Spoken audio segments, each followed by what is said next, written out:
mereka harus ternyata anak-anak ini harus memang harus dirangkul bersama-sama. Kemudian dananya berkurang, itu lagi mempengaruhi.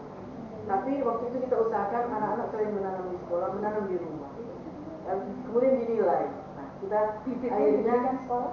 Iya, ada yang diberikan sekolah, kita sediakan ada bibit kangkung dan sebagainya, boleh dibagi-bagi. Tapi ada juga yang di rumah menanam sendiri. Kan di sini di Manado banyak tanaman.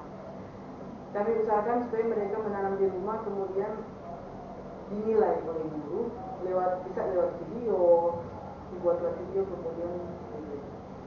Tapi memang seperti yang ini tidak semua sih. Dari 1000 siswa mungkin 700-an bisa 300. Pergeseran dari awalnya memang P5 ini kan salah satu tema P5 ya, mungkin gaya hidup berkelanjutan ya dulu ya. Kemudian akhirnya menjadi muatan lokal kan, karena memang dengan kurikulum yang sekarang, kebijakan sekarang kan tidak ada spesifik P5 ya, dengan core kurikuler. Itu perbedaannya apa Ibu? Secara teknis dan juga mungkin pelaksanaan mekanismenya kayak gimana? Memang waktu P5 itu kan guru-guru diharuskan, harus. Tapi setelah P5 dijalankan, guru-guru juga agak kebingungan ya. Sedangkan mau praktek mereka nggak perlu sebenarnya melanjutkan saja P5 walaupun penilaiannya nggak pakai lagi rapor P5-nya. Tapi itu kan bisa dilanjutkan terus-menerus. Ya guru-guru juga ada yang suka pertanian, ada yang nggak suka. Jadi yang berlanjut saja untuk beberapa guru sih. Saya lihat masih ada lanjutannya, guru-guru IPA mereka tetap lanjut. Tapi yang guru-guru yang ada juga yang nggak suka sih pertanian. Terus kondisi sekarang, karena tadi menjadi muatan lokal, penerapannya? Kalau kondisi sekarang yang kami paksakan memang harus belajar, semua memang diharuskan. Suka tidak suka harus ikut. Nanti akan kita bagi seperti yang dibilang tadi, yang bagian menanam, yang bagian mempromosikan pemasaran, yang bagian menulis, yang mana nanti akan dipilah kembali. Itu berarti di luar jam sekolah atau gimana? Di dalam jam belajar. Itu dari 4 jam. Setiap minggu ada 4 jam. Setiap minggu. Hari apa ya? Hari Selasa. Satu hari itu saja ya? Iya. Tapi cuma sampai jam pertama, jam 4. Mereka jam 5-nya sudah terjadwal mata pelajaran. Jam 10 sampai jam 10. Dan itu apakah juga diintegrasikan dengan semua mata pelajaran atau hanya mata pelajaran mungkin IPA atau tadi ya yang eksak itu saja yang terkait? Sebenarnya saya lihat tidak, kalau bukan hanya eksak, karena ada guru-guru juga seperti Pak Hendra, guru pendidikan agama Katolik. Tapi beliau itu eksis di lingkungan karena memang membidangi itu. Iya. Itu gimana Pak menyambungkannya? Bagaimana juga ternyata pendidikan agama bisa memanfaatkan untuk kegiatan-kegiatan Pak tadi. Kalau pada saat ini kan Pak Hendra untuk anak-anak Katolik kita membuat aksi menanam palem di kuburan Katolik. Kami melihat kondisi kebutuhan. Kalau orang Katolik, kalau tiap masuk minggu Palma, seperti baru kemarin, itu semua orang Katolik di seluruh dunia menggunakan mencari daun palem untuk acara keagamaan. Enggak, maksudnya di Manado kita kan sulit carinya. Biasanya kita beli di Minahasa, Tomon. Nah sekarang kita gunakan sumber daya yang ada, menanam. Mereka menanam di pekuburan Katolik. Pas di lingkungan sekolah ada bambu palem, jadi nanti yang itu bisa ke sini tuh ya. Berarti tujuannya ditanam di sana agar bisa dimanfaatkan orang luar juga. Iya. Di gereja-gereja. Itu sesuai kebutuhan. Itu contoh untuk agama Katolik. Kalau mungkin agama lain mungkin beda ya.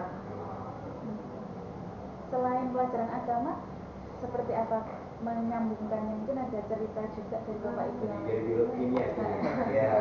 Itu.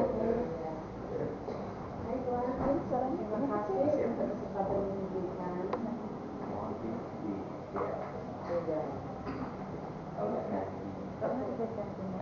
Dipegang. Oke, kalau siap. Terima kasih atas informasi yang diberikan. Bahwa ini informasi sebelum sekolah, bahkan di SMA Negeri 8. Saya duluan di sini dari tahun 1999. Saya Utambi dari Timur langsung ke sini. Ya. Apa yang kami buat di sini? Yang pertama, seperti yang sudah disampaikan oleh Ibu Kepala Sekolah, bahwa kami juga dapat kebijakan nasional, dan saat itu saya yang ditugaskan untuk lingkungan bersama dengan senior yang sudah pensiun, yaitu Bapak Dr. Andreas Halimian, dan dengan Ibu Sekida juga yang sekarang sama-sama juga yang ada. Kami buat di sini itu pemilahan kompos, kemudian pengolahan daun-daun bekas untuk dibuat kompos, dan itu sudah ada produk yang pada saat itu juga sudah terjual. Tapi selesai untuk kegiatan ini hari kegiatan nasional yang sudah kami raih, untuk kegiatannya terhenti, kemudian masuk juga Ibu Kepala Sekolah, kemudian Ibu Kepala Sekolah tawarkan untuk bisa kembali membuat kegiatan yang sama, dan saat itu juga saya yang coba pertama, yaitu saya kembangkan internal hidroponik, dan sampai sekarang masih ada, karena menyangkut juga mata pelajaran kimia hijau. Di materinya kimia hijau, jadi setiap ada pembelajaran, ada 1 jam saya libatkan anak-anak untuk ke praktek hidroponik. Nah, jadi di sana, dan itu berlangsung sampai dengan sekarang juga. Jadi hidroponik yang kami kembangkan saat ini, terutama khususnya guru mata pelajaran kimia ya Bu, kami sempat lakukan pemasaran juga ke Transmart, dan ada produknya SMA Negeri 8 Manado yang sayur dengan selada keriting, kucai dan selada keriting. Itu sempat lama juga kami buat seperti itu produksinya, cuma terhenti karena dari pasar minta untuk produknya harus masuk selalu. Jadi setiap 2 minggu mesti ada, sedangkan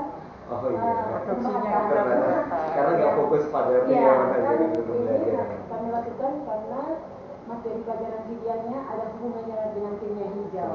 Jadi proses fotosintesis, dan itu yang saya ajarkan ke anak-anak.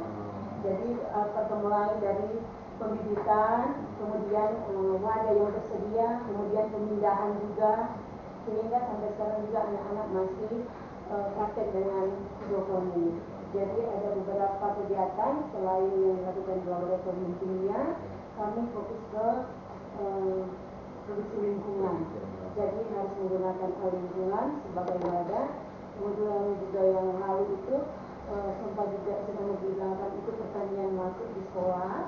Kami juga ada buat untuk tanaman-tanaman. Jadi ada tanam sayur yang bagian belakang, itu ada sayur kangkung bayam, tempat kami tanam untuk kegiatan tersebut. Kemudian juga dari kimia saja, mata pelajaran kimia ini selain ke lingkungan untuk teman-teman hidroponik, dan juga ada kegiatan-kegiatan praktik yang lain. Jadi mungkin ini pemilahan yang sudah kami lakukan pada waktu yang lalu, sehingga ada hasil kompos. Sebenarnya ada rencana tapi belum terlaksana dengan baik kegiatan, karena ini kami kolaborasi lingkungan dan kesiswaan. Jadi dengan OSIS masih ada kegiatan yang harus didahulukan, sehingga kami harus mendahulukan kegiatan itu, baru akan fokus ke pembuatan kompos untuk berkelanjutan, karena sudah pernah dibuat. Jadi informasi yang bisa saya berikan.